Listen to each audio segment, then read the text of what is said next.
views expressed on this program are those of the hosts, guests, and callers, and are not necessarily those of this station, its management, or other advertisers. You're listening to Transformation Talk Radio.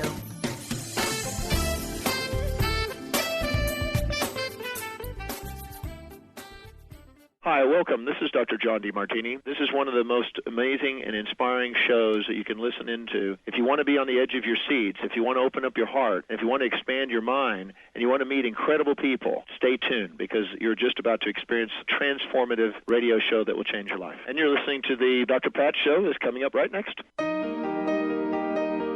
Welcome to the Dr. Pat Show. Talk radio to thrive by. Powerful, inspiring, and coming to you live, bringing you stories of people like you and me busting through and living life full out. Get ready to dare to wonder what your life would be like if you knew you could not fail. Wow, everybody, what a day. Welcome, everyone. Welcome to the Dr. Pat Show, Transformation Talk Radio, and much more. Some sadness over the weekend for those of us that just absolutely love and adore Wayne Dyer. Just some sadness that in his transition. And, I want to take a moment to speak about that before we start today's show. And the reason that that's important to speak about for me is because, when I first started this about 13 years ago, new radio host on a platform that really existed in maybe a couple of places on the planet, and KKNW is one of them, WBLQ now another, and now there are many all over the planet. Hay House Radio was not in existence. And, what happened was, I believe that folks saw the benefit of, what this little station in Seattle started to do. And all of a sudden now that people got to reach out through many venues of radio. But 13 years ago, as a radio host, buying airtime in an independent status, you have to think a minute, who are the people that would even think about saying, yes, I will do an interview with you. Yes, it would be great. Well, I go back to my friends at Hay House Radio because out of the gate, they were the folks that said yes. And Dr. Wayne Dyer was one of the first to come to the forefront to say, yeah, I would love to do a show on the then known as Crust Busting Your Way to an Awesome Life. And in all the years I've been doing this, I've never forgotten that and never forgotten his generosity and his humility and what he did, to take a very powerful message out in the world. And in his honor, we are going to be putting clips together that we have to honor his work and honor his message. And he will surely be missed in this world. And I wanted to take a minute to mention that. For those of you out there that had not heard. So it is, it is for many of us part of our life's journey, part of what we get to say yes to or not in this world. And how grateful I am for not just his message, but for the life that I get to sign up for, and how important it is to take a moment of gratitude for what we do in the world and how we do it. And through he and many, many others, it is this time that we live in where 143 million of you listen. That is a number that is new to the world of audio radio, digital radio, and new language now, and podcasting. I remember a time when podcasting was looked at as something that was less than. Now, the question is, are you one of the millions of people out in the world that listen to Positive Talk Radio, that listen beyond listening to something that we have now come to know as transformational radio?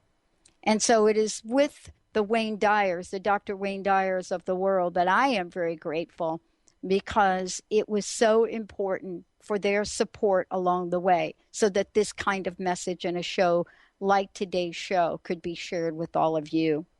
And this is why I love doing what I do.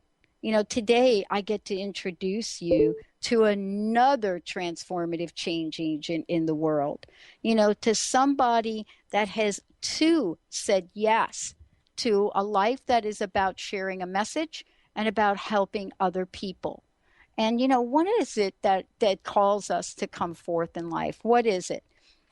Toinette Lippi is joining me here today, and the book is Nothing Left Over, A Plain and Simple Life. But it's not just a book. It's really a conversation, isn't it, about what we say yes to and how we get caught in the world, in the lives that we live in. So I am so thrilled to be having all of you meet her, someone that has had to say yes in her own life. And yes, in a way that makes a difference in the world. But how do we get where we are? How do we do this? And how do we step into our yes with ease and grace? Toinette, welcome to the show. It's great to have you here. It's wonderful to be with you all. I want to ask you, first of all, the book title, Nothing Left Over, A Plain and Simple Life. I am always fascinated when I get to speak with people that have not just come out and talk about the journey, but have come out and are living the journey. So I want to ask you, you know, what has been your greatest challenge, your greatest obstacle? What has been that thing that you had to literally overcome to be with us in this moment today? I don't know that I can answer that. What I can say is that I was born in London, and I lived my first 25 years there. I used to say no to many things that were offered to me in England. And I never had any desire to come to the United States. But one day, somebody came to visit my boss. I worked for a British publisher, and I had met him for 5-10 minutes the previous year in New York City, where I'd gone on vacation. And he asked me to come and work for him. And, you know, I didn't have any desire to go to the United States, but I remembered that the woman who had been his assistant before had returned to London and become the editor-in-chief at the publisher where I was working. So I thought to myself, it's a bit silly to say no, which is my norm. So I said yes. I said, I'll come if I can come just for a year, because she had just been there for a year. And he said, I want somebody forever. And so I said, well, you might not live that long. and I said, if I do come, can I come just for a year? And he said yes. And I ended up working for him for 22 years. And then he left me to go and run the New Yorker. But once I got here, even though I had said I would come for a year, I just kept saying yes. So for me, once I arrived here in New York City for a year, and now it's 51 years, It's been a long year, it has not occurred to me to say no. I know that's not really what you asked, but that's how it seems to me. Yeah, that is actually what I ask, because, you know, one of the things I ask are about the challenges and obstacles. It's a question I've been asking for 13 years. You know, fast forward to over 10,000 interviews, and the reason that question becomes important to me is because I love what you said. This is really what I'm finding now for myself, the power of yes. And there's a meaning behind that I'd like you to share. Because if I'm going to step forth and I'm going to step in the light of yes, what does that really take for me to let go of? No, this may sound strange, but I think it's easier to say yes than to say no. If you refuse something, you know, there's guilt and a lot of other things that hang around. And if you say yes, you just have to move right into it. You're not thinking anymore. You're just responding to the need in front of you, whatever it may be. I honestly think it's that simple. I don't think about it anymore. Mm-hmm. I think in the book you talk about something that you say, offer no resistance. And, you know, I love that, offer no resistance. You know what that reminds me of? I don't use them anymore, but it reminds me of growing up. And all of a sudden they came out with these frying pans, right? And the frying pan, you know, I grew up with a mom from the South, and so all we had was cast iron. But to clean cast iron, it was crazy. So all of a sudden they come out with this pan, this nonstick pan. Mm-hmm. And so what I hear you saying is we can actually create a nonstick life. Yes, we can. We're going to take a short break, everyone. When we come back, we're going to talk about nothing left over, a plain and simple life. You know, are we fully aware of what this offer no resistance means? And then if we do that, what are the expectations that come along with that? Let's take a short break, everyone. We'll be right back with my very special guest joining me here today, Toinette Lippe. And by the way, we'll let you know how you can find out more about her, more about the book, and more about your own journey into the realm of no resistance. Stay tuned. We'll be right back.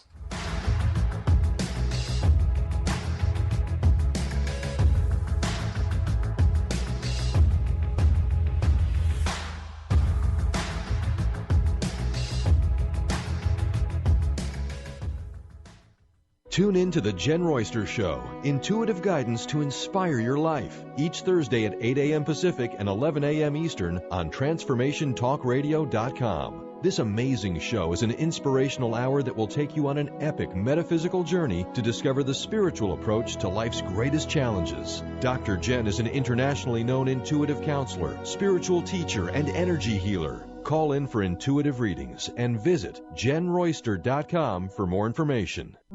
A morning filled with dynamic, inspirational music, spirituality, and uplifting messages by T.J. Woodward. Come and connect with community conversations and awaken your senses. Awakened Living Sundays with T.J. Woodward. Join T.J. every Sunday in the San Francisco Bay Area Chapel at Fort Mason and live streaming online 11 a.m. to 12:30 p.m. Pacific Time. To learn more and access the live stream, visit www.awakenedlivingsf.org. Tune in each Wednesday at 1 p.m. Pacific Time, 4 Eastern Time on Transformation Talk Radio to Limelight Radio with Katina Makris. This is an inspirational, cutting-edge radio show educating worldwide listeners on a diversity of Lyme disease-related topics. Each week, Katina will interview some of the world's leaders in health, wellness, spirituality, and human potential. For more information, visit limelightradio.com.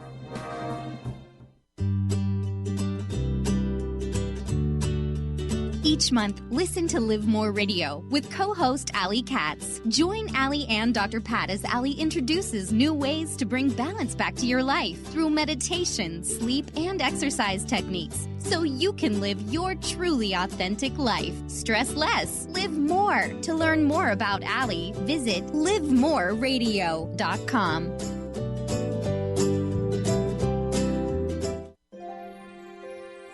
The doctor is in. Tune in to the hit show, The Psychic Love Doctor, with host Deborah Lee. Deborah's life-affirming, highly perceptive reading method has taught Deborah how to zero in on specific problems with relationships, career pursuits, and current roadblocks to success and happiness. This inspiring show will help you never feel helpless in life or love ever again. Join Deborah Fridays at 2 p.m. Pacific Time right here on TransformationTalkRadio.com.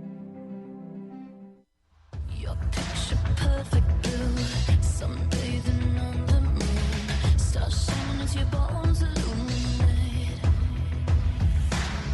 First kiss just like a drug, under your influence. You take me over, you're the magic in my veins. This must be love. Boom, clap, sound in my heart, the beat goes on and on and on and on. Boom, clap, you make me feel good. Everyone, welcome back. What a great, great conversation. And for those of you out there, just a beautiful book, beautiful. And there's so many things that I love to ask Toinette as we're doing the show. Just so many things. It's one of these books that when I get a book like this, and I think about it, and the book I'm referring to is Nothing Left Over, A Plain and Simple Life. I tend to start to flag pages in the book that get my attention. And so when I started to flag them, I have these little these little post-it things that I put in the different pages. And what I realized is after doing this today, there were just so many, I wasn't exactly sure the direction it was going to go. But I do know that all of these conversations I get to be guided. Toinette, thank you for joining me here today. It's great to have you on the show. Thank you. I wanted to talk a little bit about no resistance, about this idea of what happens when we're willing to step into that space. And also what this has come to mean for you. I know that if folks haven't read the book, they're not going to have the benefit of what I just read. But we talked briefly about it, about this idea of offer no resistance. What are the expectations? And I'm one of the few people that'll actually use the word expectation. What can we expect of a life where we offer no resistance? Well, I think that resistance comes from thinking about things. Once you start arguing with yourself, shall I, shan't I, should I, which is even worse, yeah. or shouldn't I, then all hell can break loose. So, for instance, yesterday I was in the subway and I saw a child about to fall. We were in the train, mm-hmm. not on the platform. Yeah. And automatically my body moved, and then his mother caught him, so it was all right. Right. But there was no thought in my head. It was just what needed to be done in that moment. And I didn't think about myself. I just saw a need. I think that's really what it's about. When you see a need, whatever it is, you can step up, really. Yeah. I'm not an American, but step up to the plate because, if you're the one who sees the need, it's because you can do something. Yeah. Yeah. And, and then part of that is intuitively knowing that happens. We go back and forth around in this culture that we live in around spirituality, intuition, religion, so many things. And I made a reference to Dr. Wayne Dyer earlier in the show, who passed this weekend and in sadness. And when I first started this 13 years ago, there were not shows. Generally, there were about 5 of us doing a show like this at the time. And this wasn't a venue that, would hit the mainstream. And yet there were so many people that showed up intuitively for us and for this message.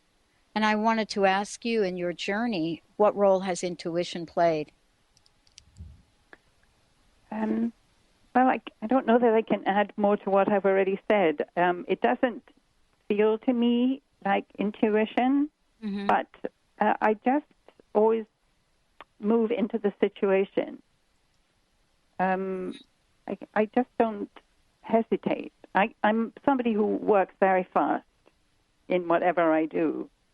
So I've usually moved into the situation before I've thought about it. Uh-huh. Something in me responds to it. And even though what's being asked, what the need is, maybe something that I'd rather not do, or I wish somebody else would do, I'm there. I'm in the situation before that idea comes up. And then I wouldn't dream of backing off. Wow. That's really how it operates. There's something I think is in the book where I went to visit, years ago, I went to visit a friend who had adopted 2 small boys. And she'd invited me to come over, and when I got there, I saw that she was completely exhausted. And so I just said to her, you go and have a nap, and I'll entertain the boys. Now, I had planned on being there for 15 minutes, right? And I didn't know the boys that well. But I could see that nobody else was going to do this. That's what she needed. She needed to rest. She was very hassled. So I think that if you get used to doing this, moving right into that, it's a space.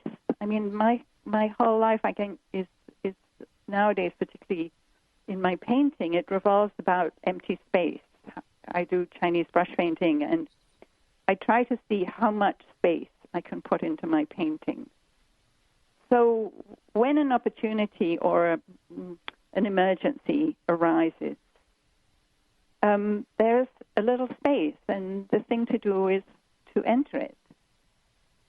And that's the way it feels to me, entering that space and being supported by the space in some way. Well, I think this relates to something I was talking with you during the break, and I'd love for you to talk about this because I'm really struck by this today.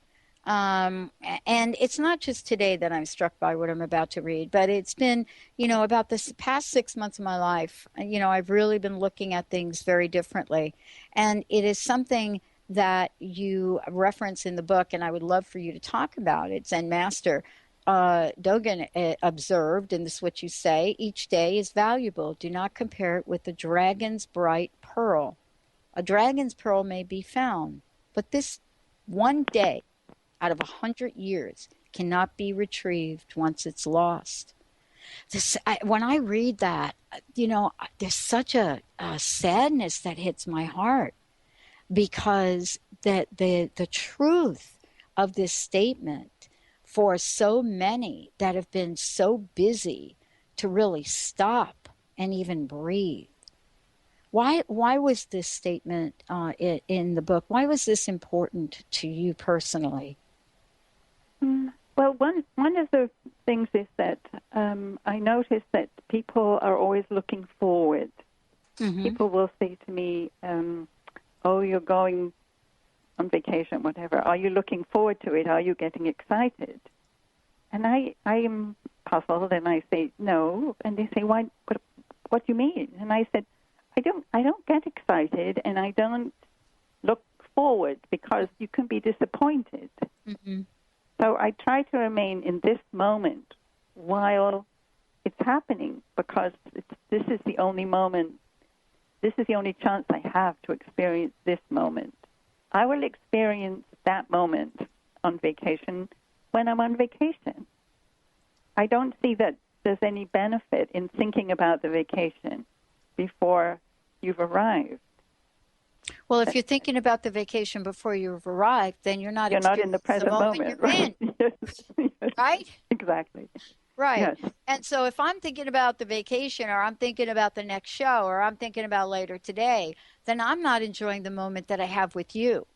And before I know and you can lose yourself there. You can get distracted, and suddenly you realize you didn't hear what the interviewee has just said. Right. Because your mind was somewhere else. Right. Or I'm going to some question that I'm supposed to ask you next. But what I do is I just love having the opportunity to have these conversations with you. I mean, they're so important for the world we live in today. And, what I found really interesting is, as I was reading the book, there's just this beautiful connection that I love about how we get to talk about this. And then I open the book up, and we're now having a conversation about the habit of truth. We're going to take a short break. When we come back, we're going to let everybody know how to get their own copy of the book. And for those of you out there, we're also going to let you know how to find out more about Toinette.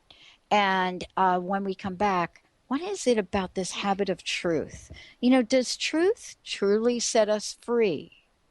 We're going to take a short break, everyone. You're listening to the Dr. Pat Show, talk radio to thrive by.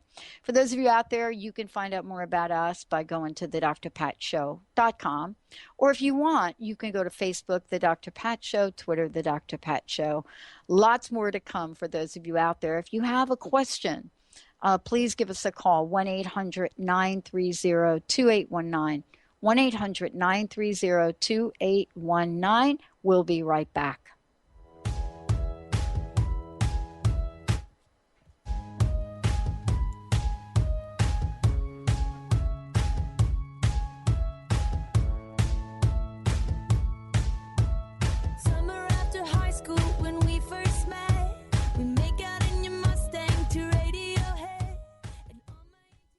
You are not going to want to miss this event with Lynn Brown and Wendy R. Wolf. This workshop will open you up even further and challenge you to trust your heart and intuition. Learn directly from the energy of Ascended Master Lady Portia. Join Lynn Brown and Wendy R. Wolf Thursday, September 17th from 6 to 9 p.m. in Bellevue. To register or learn more about this event, email lynn@ruintuit.com or call 206-931-7356. Transformation Talk Radio is dedicated to the education and awareness of Lyme disease. Hey, everybody. Welcome back to Lyme Talk Radio. I'm Dr. Pat, joined here by Dr. Nusheen Darvish. Dr. Pat Basili and Dr. Nusheen Darvish will be bringing the most innovative, groundbreaking information, research, treatment innovations, and stories from those it affects every day. I'm so excited to be talking about this. We have so much to share. Dr. Darvish and I are planning to do is connect the dots. People suffering with all sorts of chronic diseases, it's time. It is time for them to transform. Tune into Lyme Talk Radio and help keep our mission strong. For the loyal listeners out there that have been listening to this incredible show on Lyme disease, we are not going to let you down. We're going to come through stronger and enrich the platform for Lyme disease awareness through Lyme Talk Radio. The message will continue, the conversations will become stronger, and the healing epic. Have you been seeing numbers like 111 and 222 everywhere you go? Do you feel that the universe may be trying to get your attention, perhaps offering a message of some sort?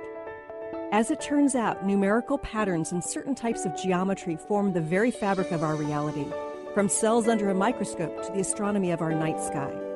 At Stellar Reflections, we offer special sessions which tap into these patterns, designed specifically to support you on your journey.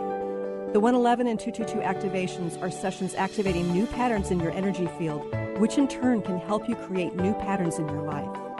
After just one session with a practitioner, either in person or via distance, clients report gaining greater clarity, becoming more intuitive, and honoring their inner truth as they move forward in their lives.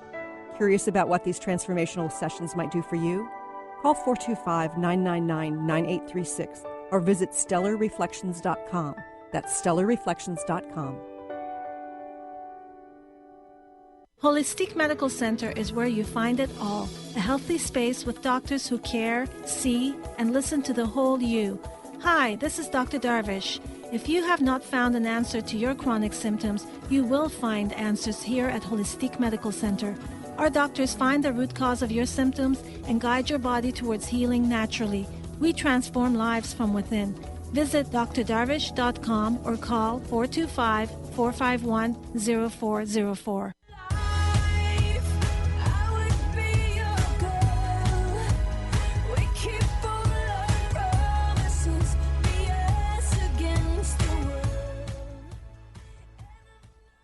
Wow, everybody. It is so great to have Toinette joining me here today. And before we jump ahead and talk about, this is really cool. You're probably thinking to yourself, my gosh, this is the interview they give me to do today first, really?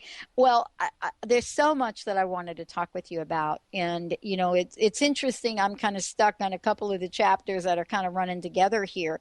But what I would love to do before we get to the habit of truth is to have you let folks know the best way they can get a copy of the book, but also to find out more about you. Well, I have a website, ToinetteLippy.com. Luckily, nobody else had taken that name, so that was real easy for me. And there you will find most aspects of my life, how I was in book publishing for 50 years. I had my own spiritual imprint as part of Random House, where I published 70 books. And I also worked at Alfred Knopf for 33 years. And when I quit work on when I was 62, on the day my son started work, thinking that I'd paid my dues to society. Mm-hmm. The next year, I stumbled over Chinese brush painting, and I've been studying that ever since, and have been teaching now for 7 years. So you can find about my books and how I approach painting, and look at the paintings and cards. You can also buy copies of my books there if you want to pay full price, but you can go elsewhere if you want to get them cheaper. But if you come to my website, I'd be happy to autograph them for you.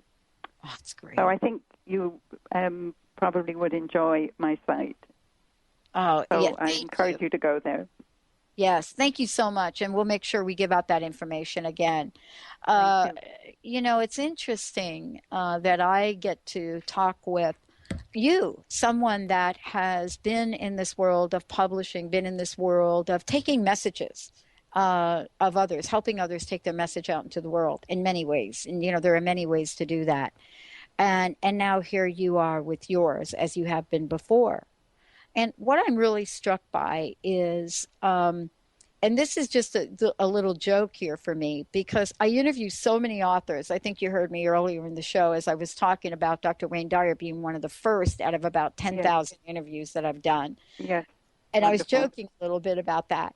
And you know this, I have more publicists, I have some publisher friends, I have some book agents saying to me, Pat, when are you going to write your book? And so I don't know. I don't know the answer to that.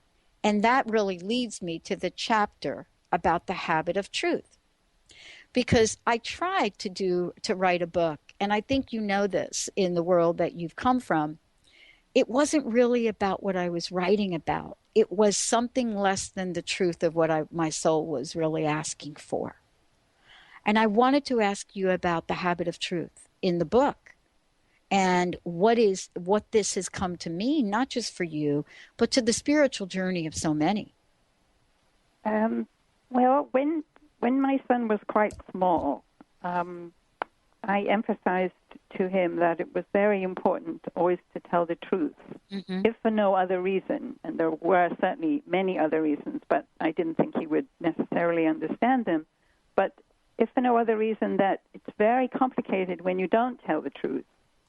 Because if I tell you, Pat, one thing, and then I tell somebody else another thing, and a third person a third thing, I have to remember who I told what to. Yeah. And that is very complicated.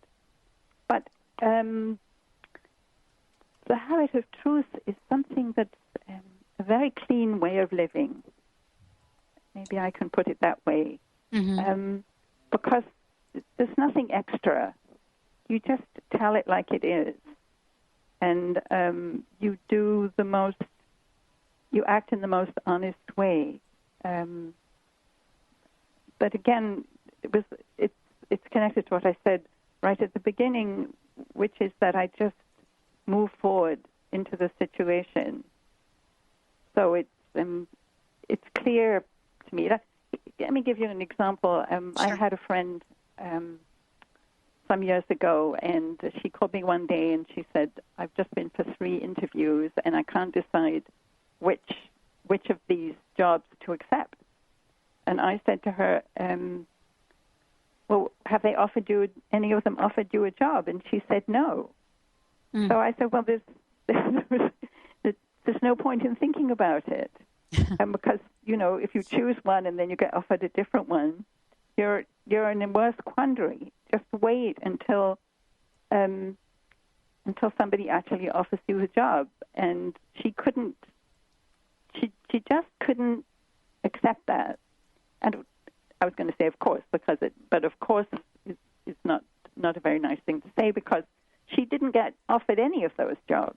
So it seemed like such a waste of time to address a question that is not relevant to the state of affairs.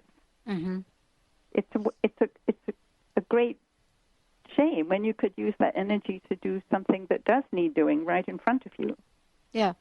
I mean, isn't that So the energy of worry? It's not that it's lying, but it's avoiding the present. Mm-hmm. Yeah, I mean, isn't that the energy of worry?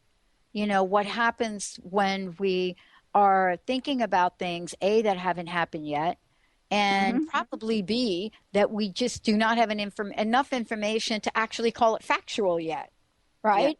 Yes. It's in the state of what I like to call, it's in the state of worry limbo. You know, it's like the prequel to worry, where we're starting to gear up for it. I mean, and any of that takes away from what you were talking about earlier. It takes it's away. Like fogs the issue because it's not really relevant. Yeah, yeah.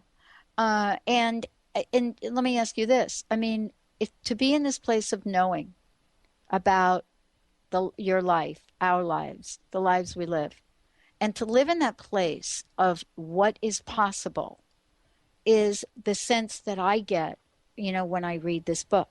The world of possibilities, not the world of problems. You know, the world that we live in. And yet at the same time, you, as with so many, were faced with the balancing routine. And how did you come to terms with that? Because here you are, successful woman, New York, family, and there had to be sort of a, you know, this review that you got to do with yourself and your life. You mean when I was bringing up my son? Yeah. I'm not sure exactly what you're asking me here. How did you get to look at balancing a career? Because this is what women say right now in the world is their greatest challenge. This is what this is one of the things that comes up right at the top of the list is how do I create a life where I can have the passion and purpose of a career, raise a family, you know, do the kinds of things that I love to do. And for some reason, this is a point of stress, enormous stress in our society right now. Well, I have to say that I put too much of my emphasis on work. If you're in publishing, none of your reading and editing gets done at work. It gets done at home. So you have to do all of the office work, you know, and then you bring it all home with you. And my son never saw me do anything else but work. And it's because I felt that I didn't have time to play. And of course, it's never true. And I regret that. And which is why I'm enjoying my retirement so much. But it is extremely difficult to balance all those things. And you can do it, as I said earlier, only in the moment. You have, you know, you've got the family, the work, and the play, and in any given moment, one is the most important. And you have to be, you have to see clearly, you know, what this moment is for, and not be the way I was for many, many years, thinking that I have to get the work done first. There's always more work. Yes. You know, you're never going to finish. Yes. So you can't come from that, and I would beg everybody who's listening not to follow in my footsteps for so long, although I did stop at 62, and which is a little early. But life has been great fun ever since. Well, I mean, and you know, what was it that got your attention to be able to do that? Because, you know, for many of us that I started working at a very young age, for many of us, you know, in the place that we go, and work is a mainstay. Now I do something that I actually don't call work. Yes, it is work, but it's a different kind of experience for me. You now said you paint. And do you consider that work, or do you consider that play? I'm just curious. Did you consider your work, well, or did you consider it play? It's the $64,000 question that you put your finger on, because I know that I will not paint the way I want to paint until I see it as play. And I'm still pushing myself. I'm still working at it. And I know that it's right there on my homepage that I admit all of this. Yeah. I know that the only way to paint something really wonderful is to be at play. And not, I mean, of course you have to learn the technique, but then you have to let go. And I don't mean that I never let go, but I have this work ethic so strongly in me that it's not easy. Yeah. Yeah, you and I have that in common. I mean, you hear about hard-working women, but you don't often hear about hard-playing women. Well, I have to tell you, I had an epiphany this weekend. Maybe you can help me with this. Congratulations. What did it take to have an epiphany? The power was out, right? Oh, yes. The yes, power you couldn't was do out. your email. You must have been sitting here with me. Couldn't do the emails, maybe couldn't do some other things. But the question mark then is, what do we do then? What is the journey like for us in this world we live in? And when you talk about nothing left over, what do you mean in this world that we live in, the busy pace? Do you mean that we have nothing left over for others, nothing left over for ourselves, or that our soul has nothing left over? Well, I have to admit that the title for the book came from my publisher. Yes. And what happened? Can I tell the story of what happened? Yes. We're going to skip this break. I was having dinner with a publishing friend, and I told him that I was about to quit my job, and he was stunned. Well, I had two jobs, but both of them were at Random House. I had my own imprint, but I also was the reprint rights director at Knopf, holding auctions and things, and he had no idea that I was planning to quit. And so I told him that I felt that if I didn't stop, I would just keep working until my life was over. So I had to draw a line in the sand. So he said, "Well, I want you to write a book for me." And I said, "What do you mean?" He said, "I want you to write a book called Nothing Left Over." And I said, "Joel, I have no idea what you're talking about. What would be in such a book?" And he said, "It would be a book about how to live the simple life." I said, "So many people have already written a book about how to live a simple life that the world does not need another one, and nor does publishing." And he said, no, yours would be different. I said, "In what way?" He said, "Well, you actually live it while all those other authors just write about it." So I said, "But what would be in this book?" And he said, "Well, when you go to make a cup of tea, you boil water for only 1 cup of tea. Am I right?" I said, "Yes." He said, "Doesn't everybody?" And he said, "No."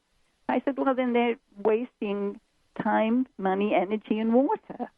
And he laughed. And when it came to writing my second book, I threatened him, and I said, "I'm going to write a book called Nothing Left Under." It was just a joke. I don't know what it would be about. Oh, boy. Yeah, I think I think you'll know exactly what that could be, because there are so many things in here. I talked about something really interesting today when I mentioned Dr. Wayne Dyer. And, here I am thinking about him and reading your book at the same time. And I came to a couple of different places in here that are so very important to think about. One of them, of course, is this idea of saying yes to a spiritual journey. And so we started the show by talking a little bit about yes. And then we talked about giving up resistance. And yet there are more books published now, which of course you probably know about, published now in the world about spirituality, spiritual journey, the soul, the purpose, all of that. And here's the question I'd like to ask you. Are we born in a state of yes and learn no? Or do we have to learn yes? What is it in the realm of spirituality that is made easy for us, yet we add the difficulty to? Do you understand what I'm asking? I do understand your question. I don't know that I can speak authoritatively for that. I know that in my own life, as I said right at the beginning, I had spent my first 25 years saying no whenever I could. And it was only when I said yes to Bob Gottlieb that things shifted. So, I don't know why I said no. I had never thought about it before, and I'm glad you asked, but I may need to think about it a lot to figure out why would I have.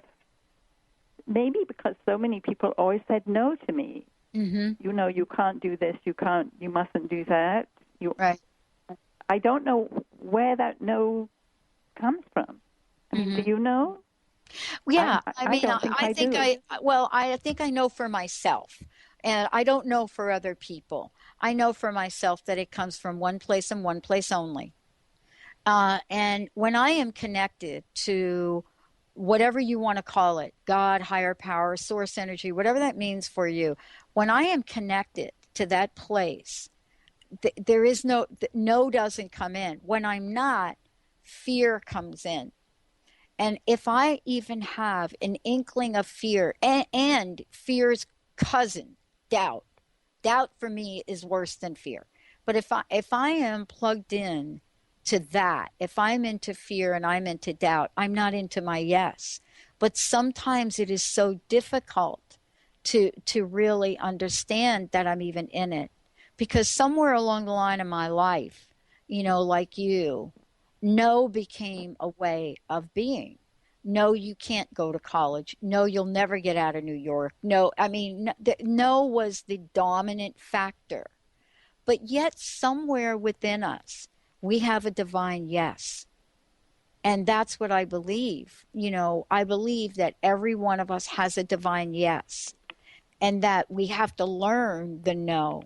I honestly don't believe we come in this world with a no, because if we did, we wouldn't be breathing.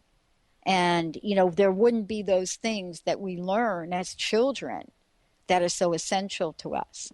And so for me, I was very fortunate to be raised by my uncles who lived in the world of possibilities, who lived in, the world of, you can have a doll and a pair of boxing gloves.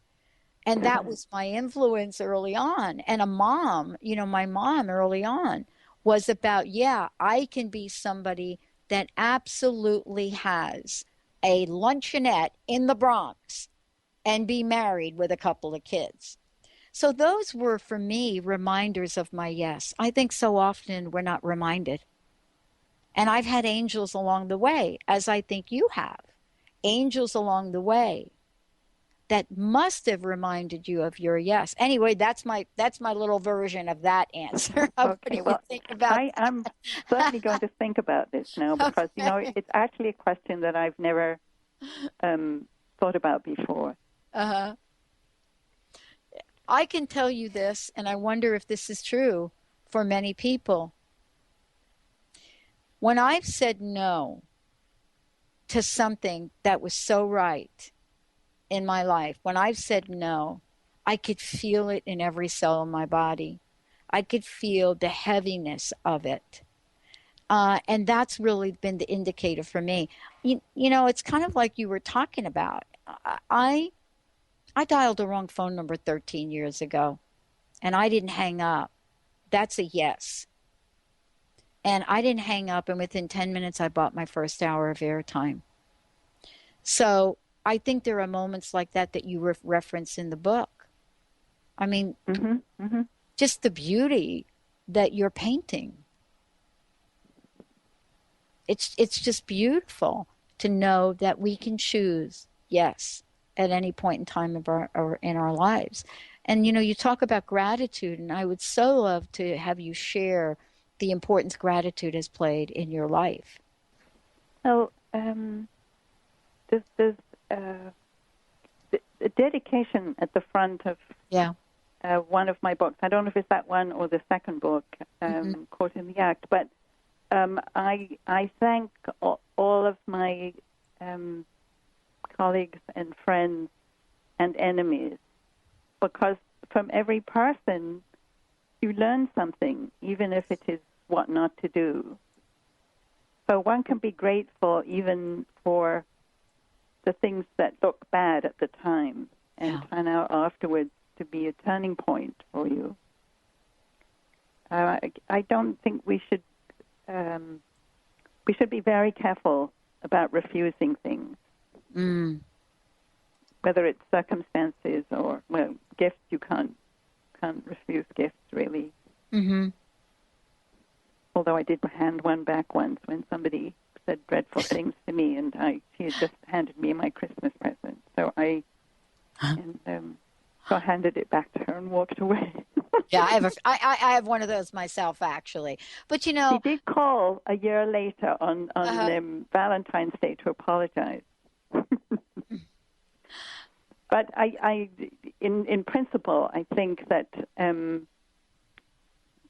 that it's good to be grateful for everything that happens.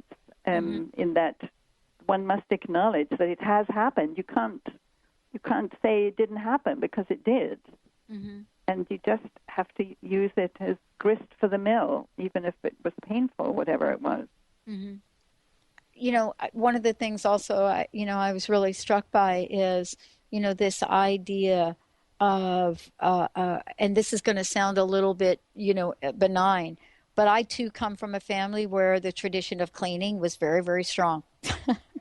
Yes. An Italian grandmother gave me a toothbrush and taught me how to get on the floor and get the corners. Uh-oh. I know. I don't do that now. But, you talk about it in the chapter on law and order. And I wanted to, first of all, thank you for today and joining me on the show and just sharing your journey with us. And I found it really interesting that there was even a chapter in the book on law and order. And I wanted to ask you in sort of closing here, what does law and order, how has law and order come to guide you in life today? And thank you for joining me. So, well, when I'm presented with what other people see as a choice, somebody says, you could do this, or you could do that, or you could do a third thing. And I don't try and work it out, as my friend was trying to work it out with the jobs that she hadn't been offered. It never occurs to me to do that. I hesitate for a second, maybe, and then I just go in one of the directions. It doesn't feel like a choice to me. So it feels more orderly or lawful, if you like. That it's maybe not instinct, maybe it's intuition. Yeah. But I don't feel as though I'm making the decision. Right. I see these three things, but only one seems to me to be a solution. So I don't say, well, on the one hand and on the one, all of that thing. Right. I don't know how to do that. I don't either. That's why you and I, when we dial a wrong phone number, we may not hang up right away. Thank you for today's show. Thank you so much for today's show. It's been lovely, really lovely to share this conversation with you. It's so amazing. Thank you for all that you're doing. Please give out your website right here before we hop off. Thank you so much. Okay. ToinetteLippe.com, ToinetteLippe.com. Enjoy. It's just beautiful. We're going to take a short break. This book is really amazing, folks, delightful. Take a journey with us. We'll be right back.